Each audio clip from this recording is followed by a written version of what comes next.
great to be here. I actually went to the wrong floor first, which is a first lesson in grantsmanship. Ask lots of people's advice. Asked the guy in the lobby. He said, oh, it's in this one place. I went to the other place. Wrong. Another guy took me to the right place. So as you go in your journey of academia, ask early and often of as many mentors as you can, because not all advice is exactly on par. So take all of my advice with a grain of salt as well. All right, so the clicker, I should have looked for that. Oh, is there a... all right, cool, sweet.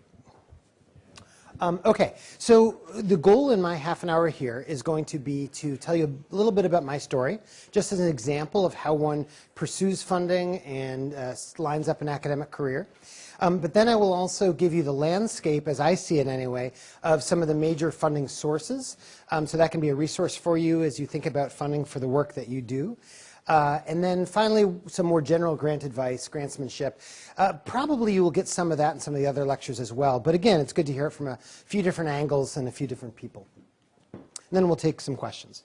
All right, so a little bit about myself and who I am and where I came from. So after medical school at Hopkins, I went to England for a year and did a master's in genetics. My original goal is to be a hardcore lab science guy. Things evolve. I hear laughter in the next room. They heard that. So then I did both internal medicine and emergency medicine residencies at University of Chicago. They technically don't have a combined program, but I sort of self-fashioned one.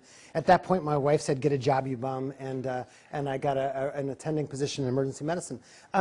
I applied for a K sort of during the end of my residency/fellowship. It's hard to define because it was all mushed together. And I got what's called a K-23, and we can talk more about that. For those who are, I don't know how much of the lingo everyone has in the room, so I'll speak to a basic level. K-23 is a Career Development Award, or CDA, from the NIH. And those are sort of key grants that we're going to want to talk about a little bit. And then I did a sort of funny move. I got the K and immediately left University of Chicago to go to Penn, and the grant never even started at U of C. It was sort of a strange, long story there involving my mentor getting a new position. So not so strange, common story. And so my mentor was Lance Becker, who's now chair at Northwell. Some of you may know him or his name. And our work, and his work and my work separately and combined, is all around cardiac arrest and CPR. So that's the work we do. And this was the title of my K Award. Now, a couple of early lessons I can share with you from my experiences of the K. If you're going for a K, one of the most important things is to line up the right mentor. And that is especially important in our field of emergency medicine, where the right mentor is defined differently than the right mentor for NIH. The right mentor for an NIH K Award means they have to be NIH funded.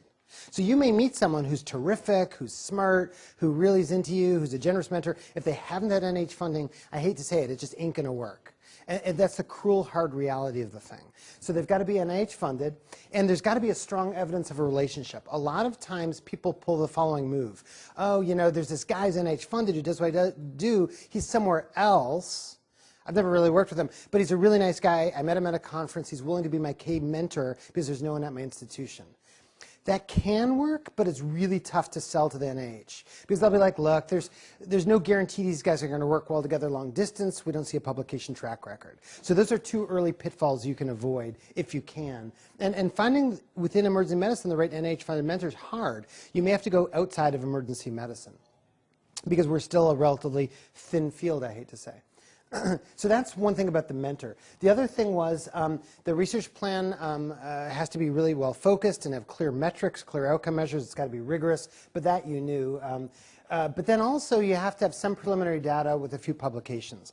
The K Award is not sort of a starter grant as much as it seems like it should be. And they will tell you in some of the announcements for these things, oh, you don't need first author publications. They may say that, but it's not true. Or said another way, you're competing with people who do have first author publications. So my advice would be don't submit a K until you've got at least one first author publication on the very topic that you're working on. It doesn't have to be exactly on that topic, but pretty darn close. Okay? So this is some of the things I was able to line up, and we were able to get this thing funded. Please. Do you want questions as we go? Please, questions as you go.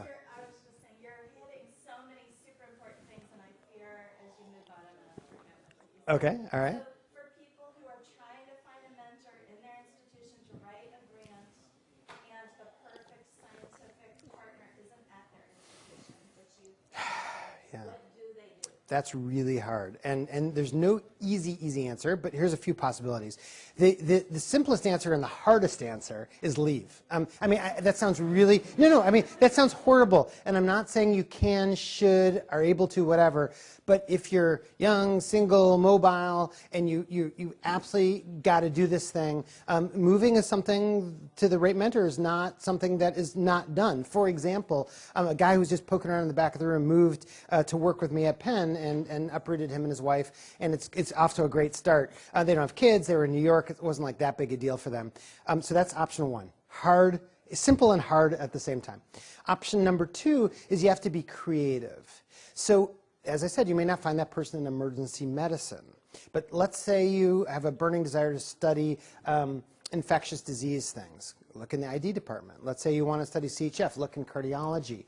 And so you can have a co-mentor situation where one's at EM, one's in your field outside of EM, or just a primary mentor outside. Because many institutions have much better developed departments of medicine, faculty with NIH funding, or surgery, for example. And I know of a number of cases of EM folks who have gone outside of emergency medicine. There's no political rule that says they've got to be in your home department. They really should be in your home institution if possible. Now, the third option would be to get someone at another institution who's perfect. But as I said, that's real tricky and fraught with peril. If you're going to do that, you need to really develop that relationship before you put in the K. Write a review article together. Write an early pilot study together so you can have a track record of a couple of papers together. First of all, that's a really good test of the relationship to see if it works. And secondly, it'll go a long way to convincing the NIH that you're for real and this isn't just some guy signing the forms at some other institution. So there are three lines of advice.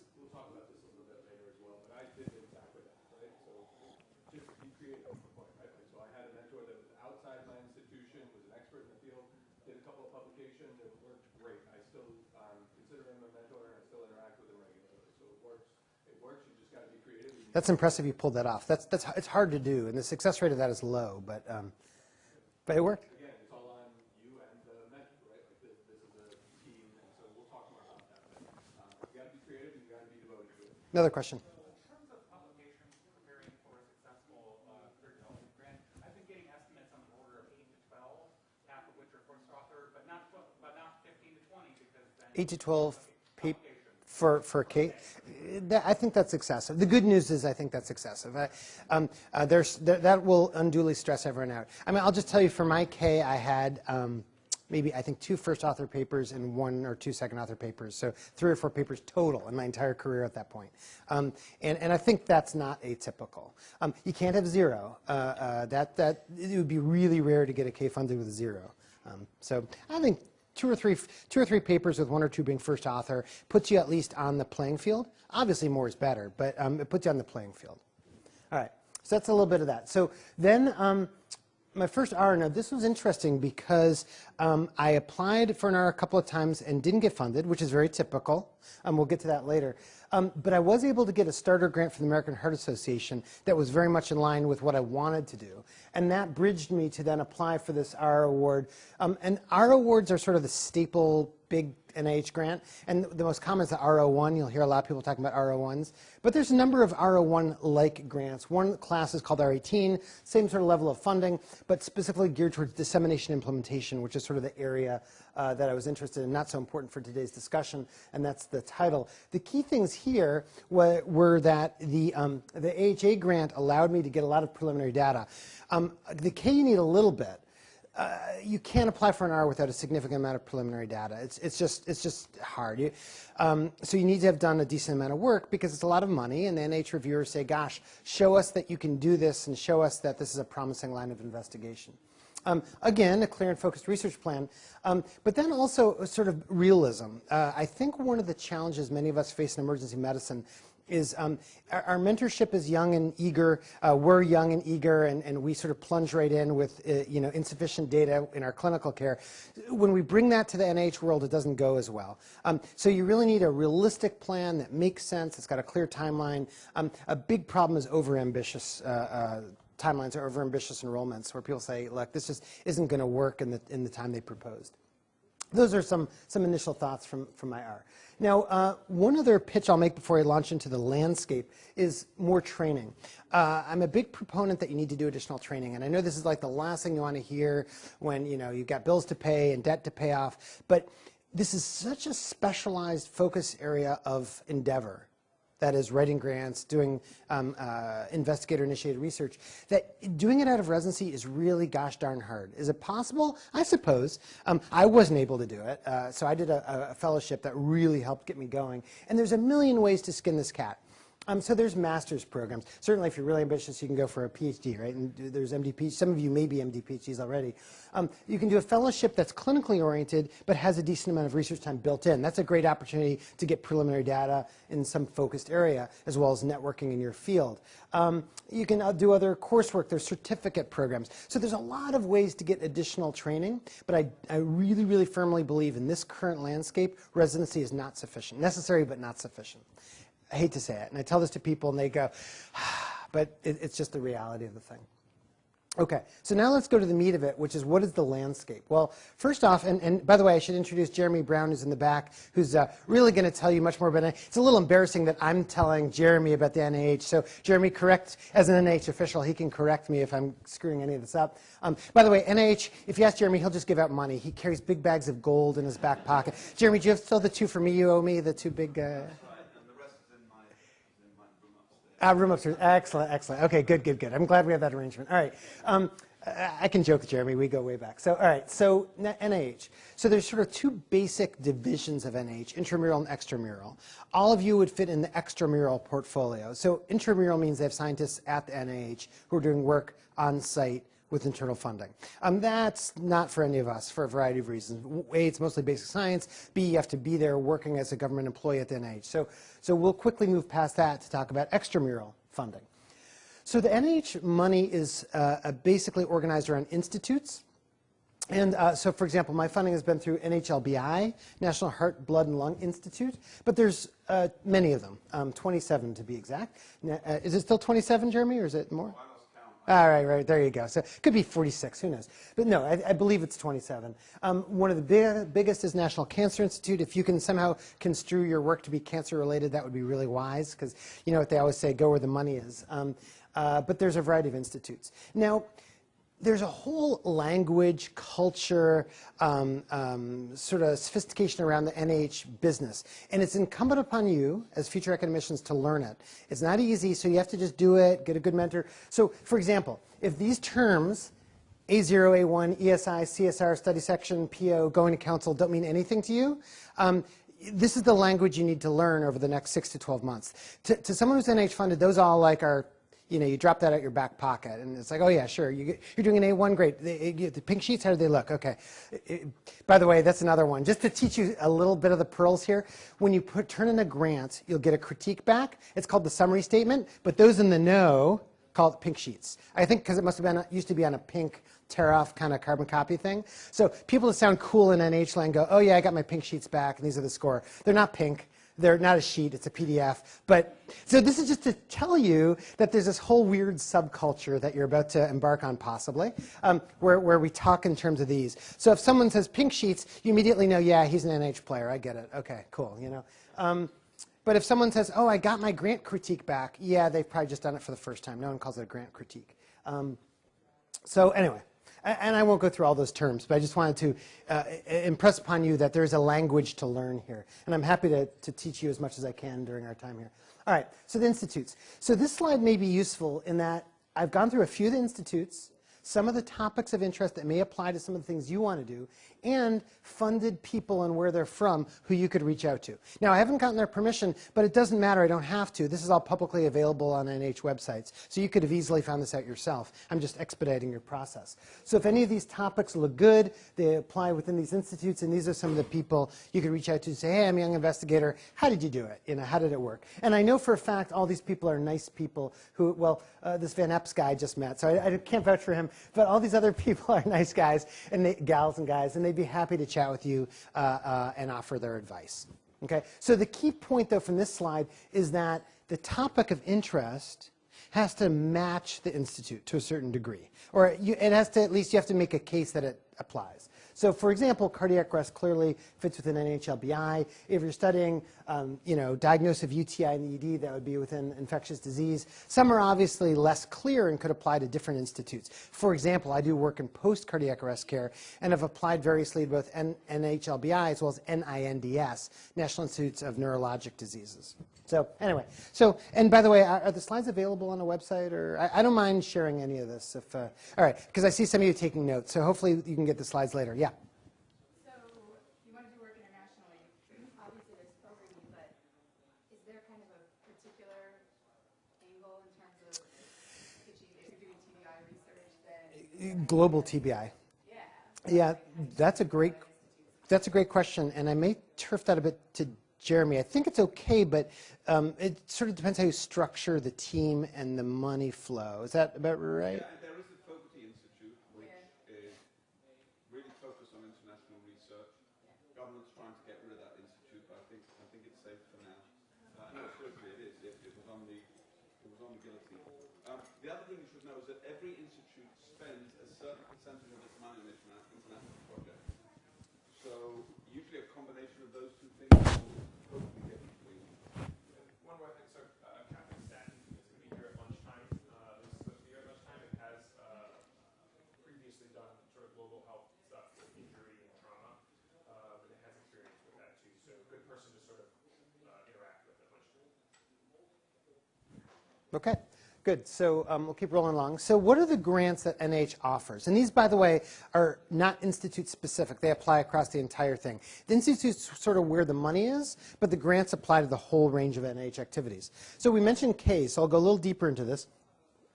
Ks are also known as CDAs, or Career Development Awards. They're really important. Again, this is an example of how life isn't fair. Like mentioning moving to find a mentor, that's just not fair, but it is what it is. Another example of how life is not fair, to have an NIH-funded career without having gotten a K is not impossible, but darn close. So if you don't get a K, that can be a real challenge for you. And you say, well, that's not fair. What if I don't get a K? I'm like, I'm not here to say it's fair. I'm just here to say the way it's currently structured and working. Some people are able to get Rs without Ks, but gosh, is it hard. Yeah. Is that because they're looking at the K, they're looking for a K to see as a track record of success, or is it because, so like, if you have startup funds and you're applying straight for an R, you know, like into what the K buys you? Yeah, it's both. It's both. But I hate to say it, a lot of it's just being in the club. Every grant I write, I mention, I got a K award, and almost every pink sheet I get back says, strengths, had a K award. It's like the secret handshake. I've known people who didn't get Ks who've really struggled to get NIH funding beyond that. It's possible. So if you have like an AHA starter grant, you do really well, could you get an R? Absolutely. But you want to, if you can get a K, that's a really great place to start if possible. And part of it is legitimate. Part of it is they believe this is your time to really develop your research portfolio, hone your skills, do additional coursework. So there's a method to the madness. I think it's a little clubby and unfair, but again, it is what it is. So they're generally 4 or 5 year grants. One of the reasons why you want to get it, never mind the strategy and the clubbiness, is they provide 75% protected time by NIH rule. So if you get one, basically, depending on how your institution calculates shifts, that's sort of 4 to 5 shifts a month. And your department chair won't like that because it doesn't pay enough to match all those shifts, but they have no choice. It's an NIH rule. So Ks are money losing. One chair who I'm big fans of, I won't mention him by name, he said he knows the alphabet well and he knows how to spell K, E-X-P-E-N-S-I-V-E. Ks are expensive, meaning Ks cost him a lot of money as a chair. But it's sort of like as a chair, you want people with Ks. It hurts you financially, but you want it both development-wise, reputation-wise. So there's a bunch of different kinds of Ks. The basic breakdown is K23 or K08. I had a K23. That's direct clinical patient orientation. K08 could be basic science. It could be a laboratory thing, or it could be health services or things that don't involve direct patient contact. There's some overlap and gray area there, but that's a basic breakdown. There's also K12s, but we'll get to that later because that's sort of a training grant that you don't directly apply for, sort of, but we'll get to that. There's a relatively new one that's really good called a K99 K0, which is actually sort of pushes you, accelerates you into the faculty level at higher funding levels. So it sort of transitions you to an R earlier. I don't know as much about that. It's a relatively new mechanism that just started. But this is the key thing. They give 75% protected time, but only 75K of salary. So you do the math. 75% of your time is worth a lot more than 75K. But that's just the way it is. And Jeremy, there's no talk of that being raised anytime. Well, it is raised. It's 100. Oh, my bad. See? Good thing Jeremy's in the room. Now it's 100, which is still less than 75% of your time, but at least it's somewhat better. Thank you for that. Sorry? Yeah, but the indirects on a K, I think, are what, 28? 8? I was lower than I thought. Yeah, so it's peanuts. Sorry? Yeah, that's right. That's right. It mostly goes to the institution. If the conversation we just had around indirects doesn't make sense, that's another one of these sort of lingos that you have to learn that I'm happy to answer if we have time. Okay. So, oh, good. So R awards. So these are a bunch of the different R awards that are available. The standard, gold-plated typical R is an R01. And it's investigator-initiated often, and this is the typical funding level. Modular is still 250, right? Yeah, that hasn't changed. Okay, so 250 is sort of the basic one. It can go up to 500. It can go over 500, but you need special permission, and there's a process to that. They're typically 3 to 5 years. They may be RFA specific. RFA is a request for applications where the NIH is soliciting some area. If there's an RFA in your area, that's what you want. That's good because that's focused specifically on your area. Or you could just apply in your area more generally, and that's called a parent R01. And when do we have time for the question? Set us back a little bit. You okay with if I go a little longer? All right. I don't know if Jeremy has to be somewhere. But all right, so there's smaller grants as well. If you're thinking about doing a clinical trial, one good way to go is R34, which is a 2-year starter grant that can lead to a clinical trial R01. All right. Now, there's also training grants. There's these T32 programs. There's also K-12 programs. These are things the institution holds, not you. Now, you can apply internally in your institution, but you don't apply to the NIH directly for these. And these are great funding mechanisms to get that additional training, to do a master's or some certificate program, and so forth. And these are a bunch of the K-12 leadership. So again, you'll get the slide set. You can reach out to them. There's four institutions currently that have the K-12, or is it 5? 5. I may have missed one. The K-12 program in emergency medicine is housed at a number of places. All right. So where to start? This is what an RFA looks like, request for applications. And they always have this PA number here. That's the number you'd reference when you contact NIH officials to ask questions. It makes them very happy if you can give the PA number, because then they can be a lot more focused in their conversation. It'll have release dates, due dates, other information, and so forth. So you want to look for these. If you just Google NIH RFA, it'll start lighting up with various things that you can seek out. And now you want to make sure that the institute is listed that's of your interest, because not all institutes sign on to all programs or RFAs. All right, what are some of the non-NIH funding sources? And we'll try to breeze through this quickly in the next 5 minutes. AHRQ is hard to describe. It's NIH-like, but it's technically not within the NIH, although they do use the same portal and the same scientific review process.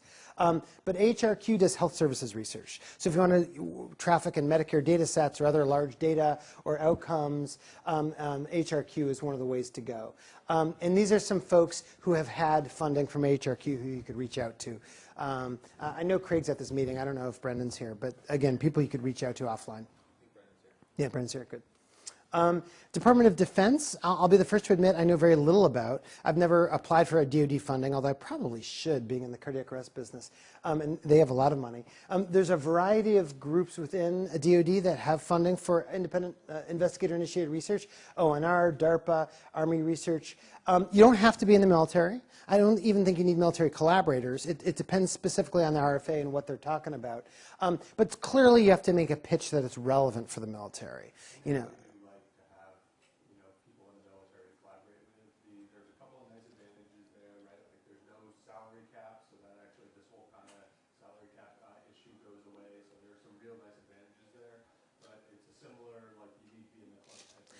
And it might be hard for me. I've never applied for military stuff. I'm now sort of mid to senior career, dare I say it. I don't know. It might be a tough haul. I might need a young gun who knows the military game to play it. So I just haven't approached it. Although I look at it longingly, but I haven't thought about it. All right. Picori, this is where most of my current funding comes from. So Picori is a relatively new entity that, God forbid, may cease to exist. It's not clear. So get it while it's going. Picori is something that was started by Obamacare, the ARA.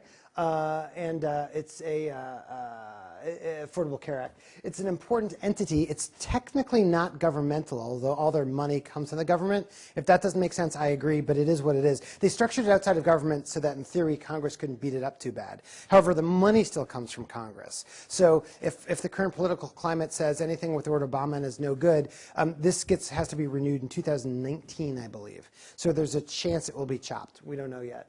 And I'm quite sure everyone at Picori is getting their CVs in line, unfortunately. But they're great grants. It's a great organization, and they do very clinically oriented, patient-centered stuff. Again, here's some names and locations of some Picori experts. Probably the biggest guy in emergency medicine for Picori is Eric Hess. He's terrific. He's at University of Alabama, was in Minnesota for a number of years. Lovely, generous guy, so feel free to reach out to him. He'd be delighted to help you guys.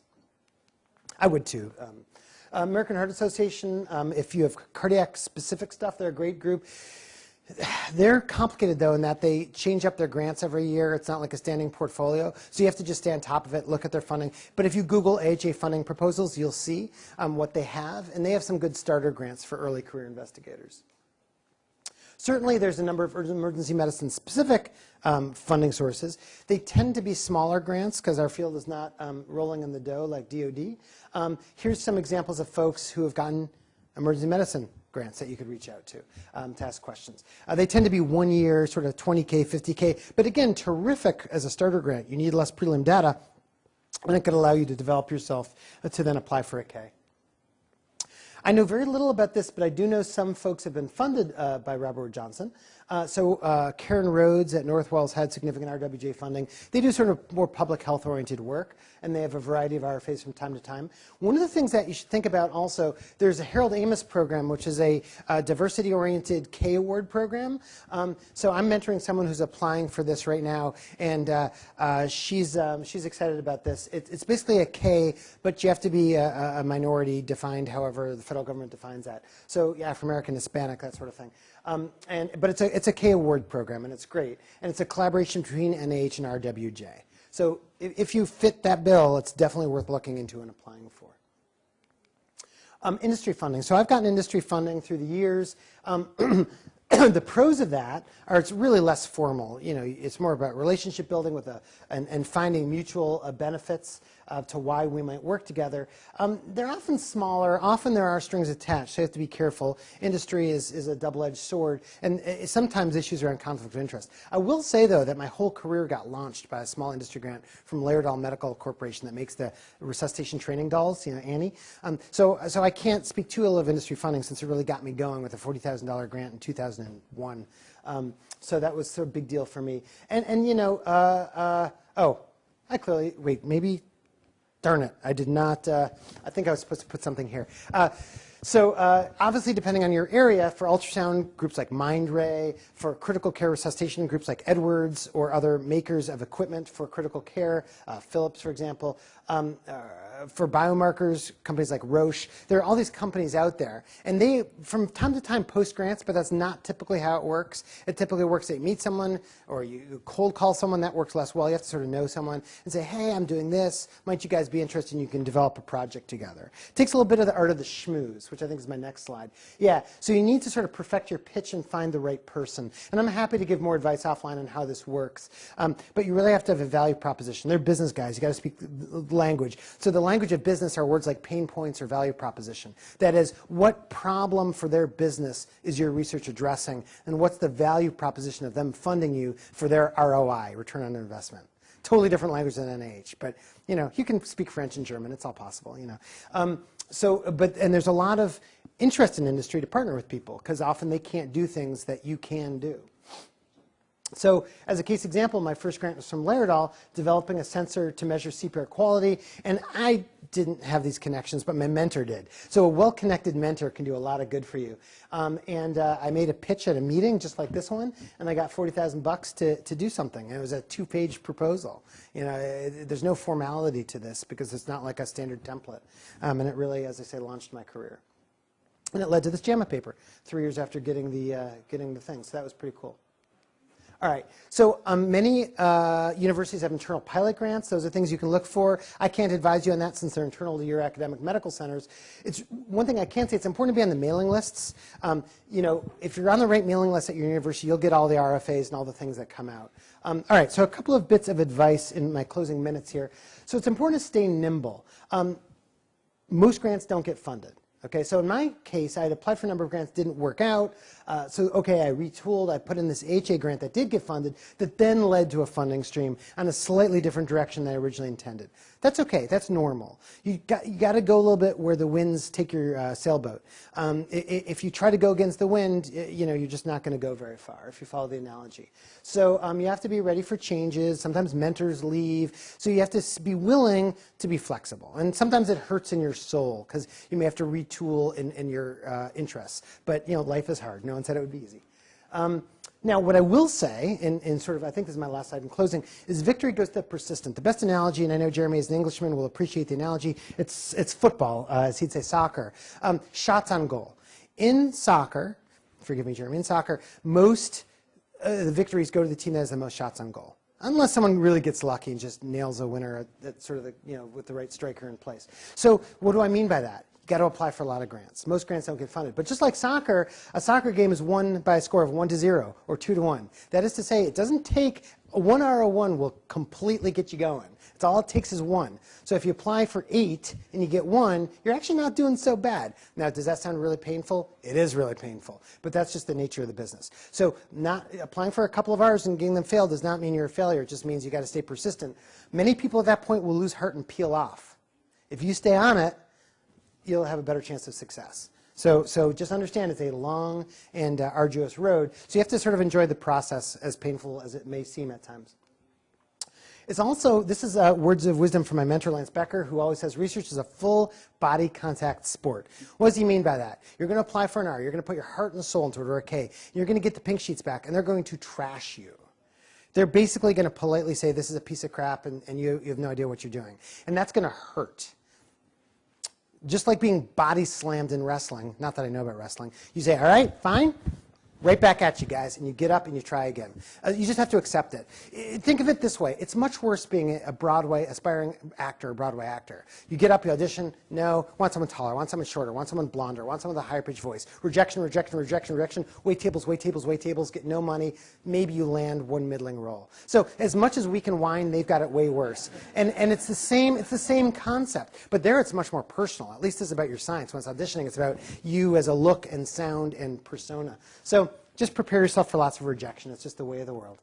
And with that, what's gotten me through, here's my family at the Grand Canyon. Here's my research team. So, you know, the team around you, both personal and professional, will buoy you through this arduous thing. And with that, I will stop. Thanks very much, guys.